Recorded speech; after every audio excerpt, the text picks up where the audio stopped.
জোর কইরা আমারে রুমের ভিতর নিয়ে হাসে আমি কইছি মাতা তুমি শিক্ষক দিবার পারলা না, কয় আমার মুখ বুঝেই ধরছিল মা, আমার মুখ বুঝেই ধরছে, আমি শিক্ষক দিবার পারিনি।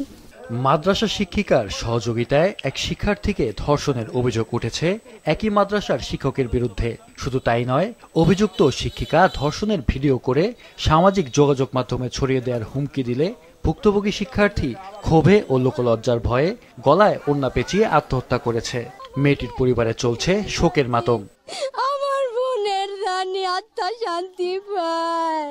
ঘটনাটি ঘটেছে গোপালগঞ্জের মুকসুদপুর উপজেলার গোহালা ইউনিয়নের বামনডাঙ্গা গ্রামে আয়েশা সিদ্দিকা হাফেজিয়া মহিলা মাদ্রাসায়। পরিবারের অভিযোগ, গত ২৬শে নভেম্বর ওই মাদ্রাসার শিক্ষিকা খাদিজা বেগমের সহযোগিতায় শিক্ষক ও মাদ্রাসার পরিচালক মোহাম্মদ মাহমুদুল হাসান শিকদার ওই শিক্ষার্থীকে ধর্ষণ করে। এ সময় মোবাইলে ভিডিও ধারণ করে রাখে খাদিজা বেগম। বিষয়টি কাউকে না জানানোর জন্য দেখানো হয় ভয়ভীতি। হুজুর ওই আমার বোন রেডি করলো, আর সাথে ছিল ওই ম্যাডামের সাথেও সম্পর্ক ছিল, ম্যাডাম এখন আমার বোন রে ধরাই দিছে। এক পর্যায়ে ভুক্তভোগী শিক্ষার্থী অসুস্থ হয়ে পড়লে বিষয়টি জানাজানি হয়। এ সময় অভিযুক্ত শিক্ষিকা নির্যাতনের শিকার ওই শিক্ষার্থীর ভিডিও সামাজিক যোগাযোগ মাধ্যমে ছড়িয়ে দেওয়ার হুমকি দিলে ঘটনার ৮ দিন পর গেল বৃহস্পতিবার আত্মহত্যা করে ওই ভুক্তভোগী কিশোরী। অভিযুক্ত শিক্ষক ও সহযোগী শিক্ষিকা সহ জড়িতদের বিচার চান শিক্ষার্থীর পরিবার। আমি চাই ওর ফাঁসিতে জ্বলবে ওর ম্যাডাম, আমি দেখবো। বোনেরে ওই সেমরি ফোন দিছে, বোনে ফোন ধরে নাই ভয়তে, তারপরে বোনেরে মেসেজ লেখছে তুমি ওই ছেলের তুমি একটু আসো খালাসি বাড়ি। কয় কি না আমি আর যাব না, আমি অসুস্থ। কয় তুমি যদি না আসো তোমার ওইগুলো ফেসবুকে ছাইড়ে দেবো, ফেসবুকে ছাইড়ে দিলে তোমার ইজ্জত যাবে, তাই তুমি আত্মহত্যা করা লাগবে তোমার।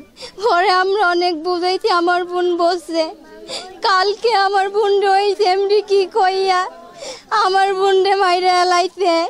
শুক্রবার ওই ভুক্তভোগীর মা বাদী হয়ে অভিযুক্ত শিক্ষক ও শিক্ষিকাকে আসামি করে একটি মামলা করেছেন। ক্ষুব্ধ এলাকাবাসী অভিযুক্ত শিক্ষককে গণধোলাই দিয়ে পুলিশের কাছে হস্তান্তর করে। এই ঘটনায় জড়িতদের দ্রুত বিচারের দাবি তাদের।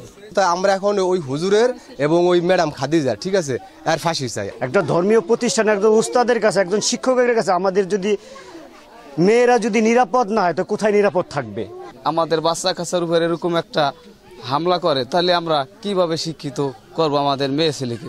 ধর্ষণের ঘটনায় শিক্ষক মোহাম্মদ মাহমুদুল হাসান ও শিক্ষিকা খাদিজা বেগমকে গ্রেপ্তার করা হয়েছে বলে জানায় পুলিশ। পোস্টমর্টম হয়েছে, ভিকটিমের পরিবার মামলা করেছে, তদন্তাধীন আছে। ঘটনা 2 জন গ্রেপ্তার আছে।